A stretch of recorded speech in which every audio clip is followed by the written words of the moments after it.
It's time to accelerate.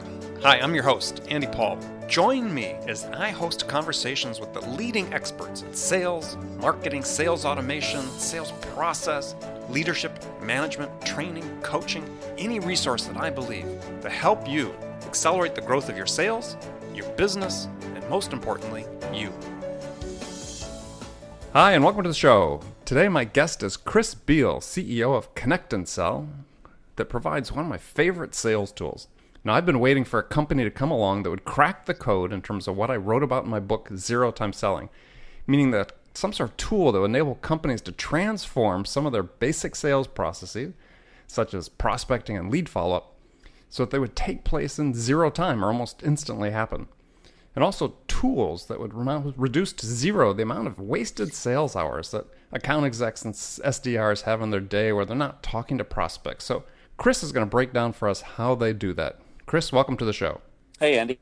So rather than have me, read some standard biographical info about you, why don't you take a second, tell us about yourself, what do you do, and how'd you get started in sales? Sure, Andy. Well, I'm currently CEO of ConnectAndSell. I've actually been in the technology world for a long time, building software companies of different sorts, mostly in the enterprise. And I got started in sales, well, in a way back when I started my first business when I was 13 years old. And of course, you have to go around and sell that. It was kind of a, we'll do anything at your house business. But I think my first serious sales job was as a Fuller brushman, selling door to door in Arizona. A Fuller brushman. So, gosh, you don't hear about that very often. No, not these days, at least. Yeah, you sure don't. In fact, I didn't, at the time I took the job, I wasn't aware that there was such a thing. And it was a situation where I needed to get a job quickly. I was moving from Arizona to Colorado and needed to make some money in the meantime. And what I found was that this job that everybody thought was terribly difficult, selling door to door in Phoenix in the summer, could really be broken down into some pieces that if you followed them sort of logically, you could be pretty successful. And I had a great time doing it. And this was the classic door-to-door sales job. You're selling consumer, like cleaning products, right?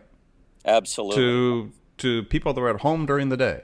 People who have opened a door into a 115-degree day and are losing about $1 a minute of air conditioning.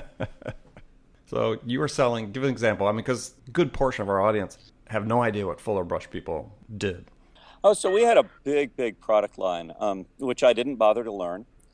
So I took a different approach. But the products included everything from brushes, hardly surprising for the Fuller Brush company, to various kinds of cleaning supplies. We had an insect and spider spray that would actually kill black widow spiders, which in Arizona is really a good thing to have around, especially if you've just moved there from Ohio. Yeah, so, absolutely. We had this big range of products, and I determined fairly quickly that attempting to sell them on the first contact, on the knock on the door, was not feasible at all. But I could certainly ask people whether I could do some research for them. And if I found a product that I thought really fit, could I come back and waste 5 minutes of their time? And that had a very, very high hit rate. And one thing led to another. I ended up selling 14 products out of the line of hundreds or thousands, and doing quite well. So you offered to them, this is a great thing to hear about you. So your opening gambit was, you just want to find out about their needs. And having learned about their needs, if you happen to come across during the rest of your travels, you're selling, you happen to come across a solution that would fit their needs, you wanted the permission to come back and talk to them. That was exactly right. I only did it because I couldn't think of anything bigger to close. That was the biggest close I could imagine. And I went off and did the actual research. I found products for each of my 7 demographics. I found 2 products for each, one very inexpensive, one more expensive. The more expensive one you'd have to buy a lot of if you really wanted to use it. And kind of pointed out that I wasn't going to be around every week. So maybe it'd be a good idea to buy a little bit more. And it worked out quite well. And I think people were very happy to have somebody think about what they needed rather than just sell them what they had. I love it. I absolutely love it. So by training, educational training, you're a physicist. So how'd you end up running a software company that's focused on transforming the speed at which sales reps can engage with their prospects? Well, I think that a lot of people who come through the world of physics and math education end up in the software business, mostly because it's kind of like what Willie Sutton said, at least apocryphally, about robbing banks. It's where the money is. There's not a huge amount of money in physics, and you got to make a living. For me, it was another piece too, which is I discovered very early on that the technical side was appealing, but what really got me excited was when people bought and used the things that I was building, the software that I was building, or even had anything to do with. And so, I split pretty quickly from just being a technical guy to being the technical guy who tended to be there asking for the order. That's a great skill to have. I mean, I've always claimed that the best salespeople I've ever worked with and ever seen are people that bring that technical experience, technical know-how to the sales arena. Well, I think it's very valuable, but it's also interesting how the flip side is there, which is how few people who have the technical chops actually bother to learn about how to sell. There's almost a disdain among the technical community for the science of selling, for selling being something that has intellectual rigor to it, that you can learn, that there's more to it than, just being a fast talker. Yeah, well, I sort of made a sub-career out of taking people out of technical fields and training them to become salespeople. And really, I found the key was to explain to them that really this job is a service profession. The customer is trying to meet certain objectives, and they're looking to you for the information to be able to help them make the right decision. Yeah, exactly. I mean, I believe that deeply. I also believe the customer's looking to you for comfort in the decision that they may have already made inside, but they're not quite willing to bring that decision out until they feel confident that somebody who knows more than they do has their best interests at heart. Right, and provides them some form of validation. Yeah, exactly. In fact, I've found that's the consistent sort of missing step. Technical people will tend to end with the information, and salespeople often will skip the information part. Yeah, it's interesting. The perspective changes, or perspective biases, let's say, that are held on both sides of the equation. Technical people sort of this bias against getting into sales because, again, they think they need to be this fast talker pushing things onto buyers that they don't need. And then on the sales side, you have sales leaders, sales managers who think technical people somehow are missing this mythical personality traits that enable them to be able to get along with people. Yes, or worse, that they'll go into a meeting and tell the truth at an inconvenient time and ruin everything. And they're both myths in both directions.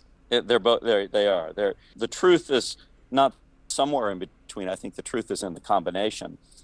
Most products nowadays, valuable products, have got technical characteristics to them. There's very little that's being sold nowadays that is high value. If you go out and you were even to buy a nice car right now, right, and you wanted something interesting like a Tesla, that's a pretty technical product, and you certainly feel better feeling like the person who's selling it to you has an understanding of what is technically valuable about it and how that might help you, and then maybe also what you ought to look out for. I think that's the other side that, again, sales managers or salespeople often feel, wow, these technical people are saying too much.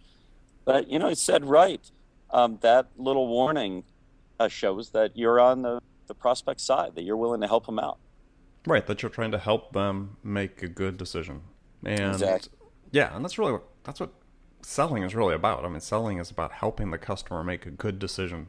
And in most cases, if you do a good job, it'll be the right decision to buy your product. But as you said, there are opportunities to screw it up. But technical people have that wellspring of knowledge that can oftentimes help the customer get to the finish line more quickly. Yeah, exactly. Yeah. So, well, I see sales as often a team game, and I see the sales culture as often a non-team culture. And one of the biggest gaps that I see, and it has to do with this, technical, and it's not just technical, it could be financial people, but somebody with special knowledge is very comfortable in a space teaming with someone who is going to be handling a lot of the process side, the nuts and bolts of getting from A to B. I think that's in sales. It's a team, I think, is often played as an individual sport to the detriment of the company that's trying to do the selling. Great. So when you're at ConnectAndSell, I mean, what are the problems that, and maybe the person who founded ConnectAndSell, what was the problems they saw in sales that weren't being addressed? I mean, what was the impetus to really come up with this product? Well, it's interesting. The impetus to come up with the product was actually the challenge of calling a fairly substantial list of folks and wanting to talk to somebody in a list of 100 people or so, And the person who came up with it didn't have Connect and Sell. It decided to divide the list into, I think it was 6 or 8 parts, and give each chunk of the list to a different person to do the calling. And they were calling from India, I believe, back to the US. Anyway, each person was instructed to call the next number, but to hold their finger next to the number in the name, and then just to hold the phone up, not say anything, if they managed to navigate through the phone system and do all the things that are required to get to somebody. And by holding the phone up and pointing the finger at the right place, the principal, the person who really wanted to speak, to the people on the list, could just grab the phone, look where the finger was, and say, hi, Andy, this is, whoever it happened to be. And so It seems like I can envision that in a big call center, people raising their hands and people rushing around to grab the phones. Exactly. So this was done around a table. It was only, I think, 6 or 8 people. But it gave birth to the idea that there are 2 distinct kinds of tasks when it comes to getting into a sales conversation remotely. One is the task of everything from dialing all the way up to identifying the individual, and that most of the time that task leads to a dead end called voicemail or something worse. And the other is the actual task of the sales conversation. And the whole idea of Connect and Sell is to strictly divide those tasks from each other so that one task, the one of navigating and so forth, can be done by technology with people helping it along, and yet never have a sales conversation, not even a word within that combination of technology and that kind of person. And the other task can be the salesperson's task, which, as when I read your book, Zero Time Selling, I thought, wow, this is talking exactly to us. We believe the salesperson should just have conversations. And if you can reduce to 0 time, the time to have the next conversation, that'd be great. And so what Connect and Sell does is just divides the tasks up into one that's done in parallel in the background by technology and people. And that task has no sales component to it, no sales value. It's just the mechanics, including talking to gatekeepers, asking for transfers, but also identifying voicemail and hanging up on it, navigating a phone tree, working a dial by name directory. A whole bunch of stuff needs to be done, none of which is selling. Mm-hmm. And so let's get to the selling. That's the idea. Let's get to the selling, and let's get there now. So what your system does then is that if you let's say have a big list of 5,000 names, it's going to go through and dial those names and those numbers on that list. And if, let's say, a person picks up, then you've got a team member somewhere who actually is going to then do that navigation to get either through the gatekeeper or to the person you need to speak to. Yes, exactly. The system is going to take care of all of the management of the dials, and all of the and with the assistance of people, the specialized trained people who have special technology in front of them that remembers every phone number, every person that we've called before, how to navigate to them, and so forth.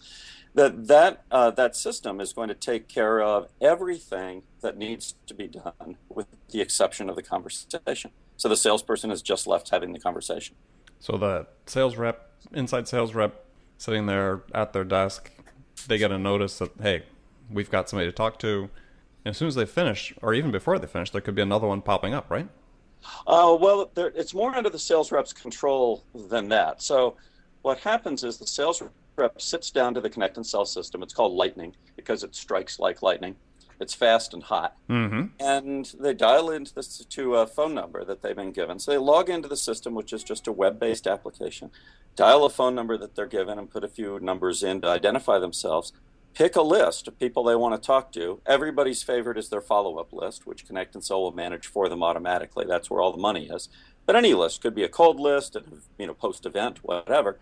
And then literally all the salesperson does, and I mean literally in the old sense, not the modern sense, which means figuratively, literally all the salesperson does is clicks a big green button that says go, and they wait.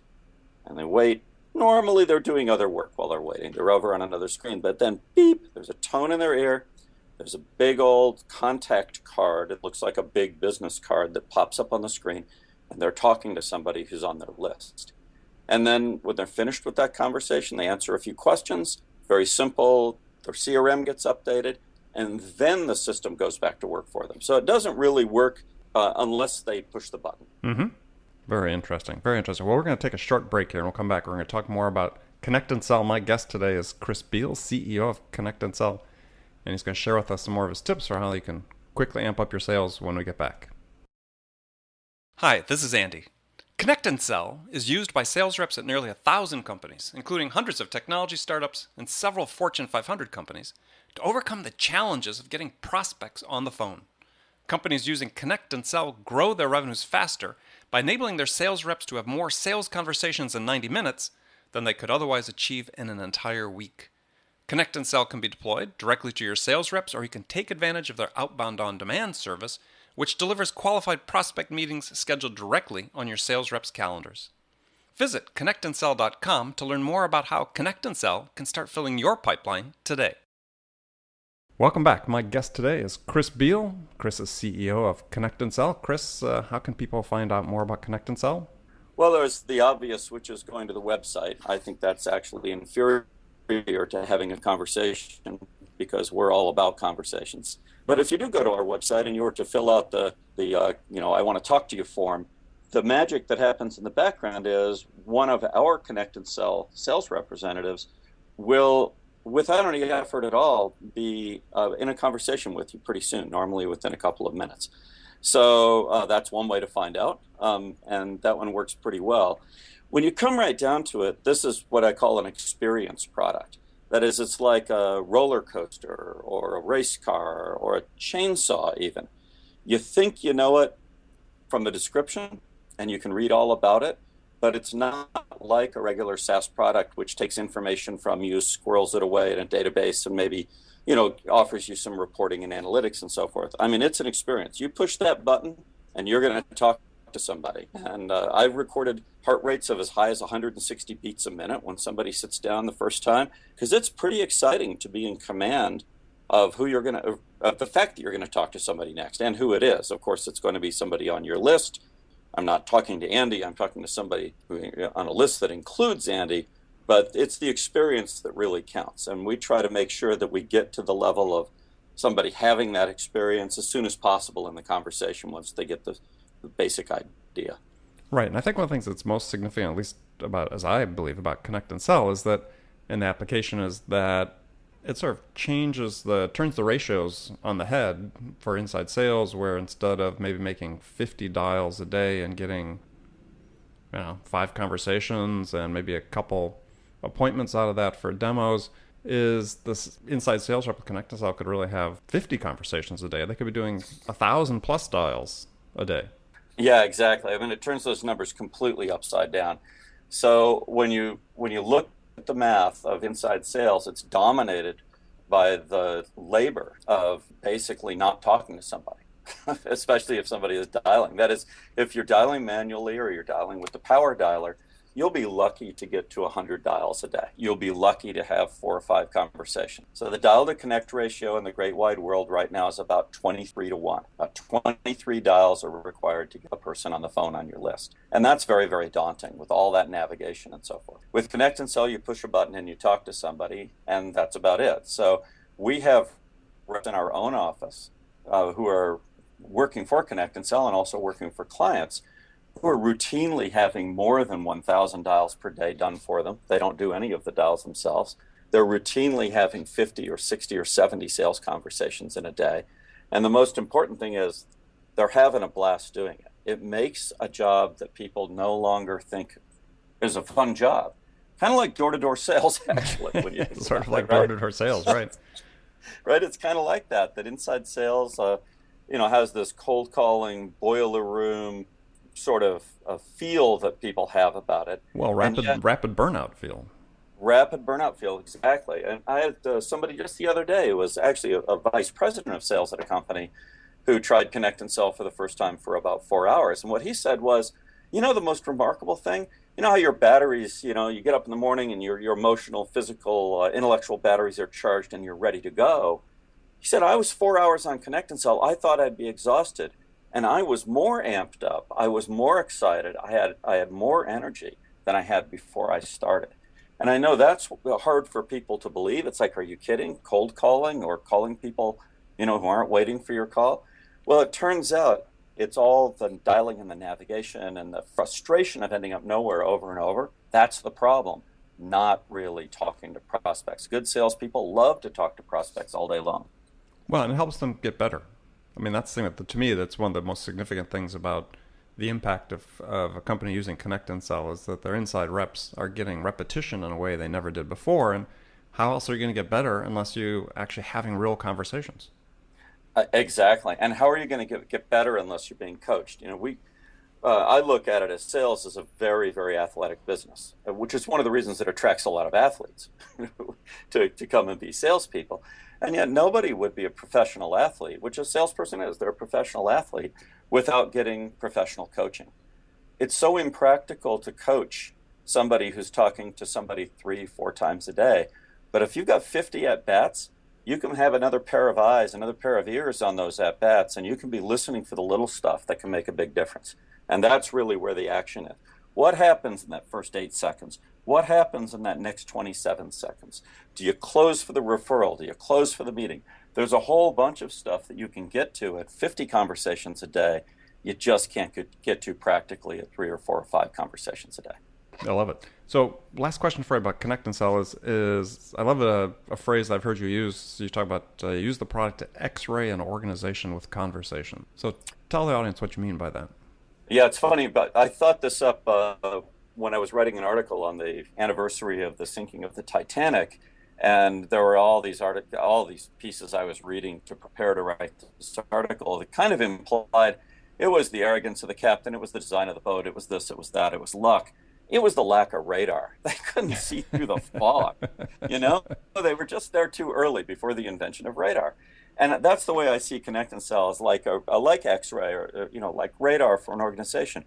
Why just take a guess and call one person if you can call somebody in a big company especially, have a conversation, get that referral to who the right person is, and now all of your calls become warm because they come off of referrals. Again, why do people not do it? Because it just takes too long to do. What if you could have 50 conversations a day inside of big code that you're selling to? 50 conversations with different people. How much would you learn? Oh, the answer is there's no way your competition can keep up with you if you're the one having the 50 conversations with 50 different people every day in that big organization you're trying to sell to. Yeah, I mean, you'd know the anatomy, to take the medical example, you'd know the anatomy of that organization and the anatomy of that deal in a way that your competitors wouldn't in a very short time. Exactly. And it's a runaway process because the more you learn, the more contacts you have, the more referrals you have, the faster you're going to learn because you're going to know more people to talk to. Exactly. I love it. Great stuff. So we're going to jump into a different segment of the show. I got some sort of random questions to ask you about sales and so on. And the first one takes a little bit longer answer. The second one, so after that, you can answer with one word if you want to. So first question for you is hypothetical scenario I pose to all my guests. You've been hired as a new sales manager at a company whose sales a little stalled, a little stagnant, and upper management's really, really has a sense of urgency about getting the ship turned around. So what are the 2 things you could do in the first week that would have the biggest impact? Well, the number one thing that I would do as a new sales manager is I'd take off my manager hat, I'd put on my rep hat, and I'd start selling. I think it's very, very difficult to manage sensibly in a company where you don't understand in your gut the value prop, that you don't understand why it is that people buy and why they don't buy. And so I'd get in the seat and I'd start selling. Now, if I were fortunate enough to have Connect and Sell, I'd probably have 200 conversations in that week and I'd know an awful lot. So that would be thing number one. Mm-hmm. Thing number 2 is I would listen to my reps and I would get myself an answer to the question, who here really gets it? Because in every organization, whether it's sales or anything else, there's always somebody who really has nailed it. Not always the big star, but it's somebody who is being thoughtful, who is thinking through the process. They've got it, and somebody needs to ask them the question: If I hand you a magic wand and let you change any one thing about this company, what would you change? And you need to hand them that magic wand and listen really carefully to the answer. I love it. Great advice from Chris Beall, CEO of Connect and Sell. Next question for you. So what's the most powerful sales tool in your arsenal? Well, the most powerful sales tool that I can think of is the hardest one to get a hold of, which is thoughtful empathy. It's very, very hard to get a hold of that combination of being on the other person's side, but not giving up your intellect, not giving up your ability to actually help them think stuff through. Who's your sales role model? Wow, I never had one. As Fuller Brush Man, It certainly wasn't it wasn't my Fuller Brush sales manager. That's for sure. I ended up learning sales by doing, although I read an awful lot. Harvey Mackay's books always blew me away as a kid. I started reading his stuff when I was probably 10 or 11 years old. And I always thought, here's a guy that I think would succeed anywhere because of his ability to recognize what people really need and then to do the hard work to make sure they got it. Okay, well, I'll follow up that with what's the one book then that every salesperson should read? Oh, now this is a tough one. I think salespeople should read a lot more broadly than they do, and I'm going to recommend a book out of the physics world as an old physics guy. So there was a biography that was an autobiography written by Richard Feynman back a while ago, and the title of it is, I believe, Surely You're Joking, Mr. Feynman. It is, yes. And I recommend that anybody in business read that and think very carefully about what does it mean to think about something independently and to act on your convictions. Great recommendation. So what's the favorite music you have to listen to psych yourself up for an important sales call? You know, I don't listen to music when I'm working. So my work situation when I'm not at the office, and I don't go to the office very often, there are no customers at the office, last I checked, is I listen to the birds that my wife has kindly provided in my workplace, which is up in the redwoods in the Santa Cruz Mountains. And so it's white-breasted nuthatches and chestnut-backed chickadees and dark-eyed juncos and a whole bunch of birds that my wife knows the names of that I don't. And you know what gets me, it's not listening to them, it's watching them. You watch animals working continuously to solve the problem of staying alive in the wild, and you realize that you got to bring a lot of that attitude to your work life and especially to sales situations. I love it. Great answer. A unique answer as well. I'll tell you, a unique answer. So what's the first sales activity you do every day? I read somewhere between 4 and 5 in the morning. I skim all the email that I have just to see if there's anything out there to be responded to. And then I go out to LinkedIn, actually, and I read a bunch of stuff, some of it being yours, which is excellent stuff. But I try to read broadly while my mind is still open and fresh after a night's sleep in order to, it's important to me in sales to keep from locking down prematurely on what I think is a solution. And I find that reading for about an hour in the morning, and not all sales-oriented stuff. I read Nature magazine, for instance, read about the latest and greatest in the world of biotech or whatever. And it kind of opens me up for the day. I love it. Great advice from Chris Beall, who's been our guest today. Chris is CEO of ConnectAndSell. And Chris, once again, just tell people how they can get hold of you. Sure. The site is www.connectandsell.com.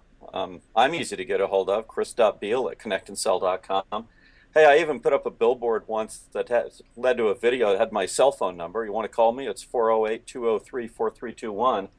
And it's an interesting thing to learn about ConnectAndSell. Just come ride the roller coaster.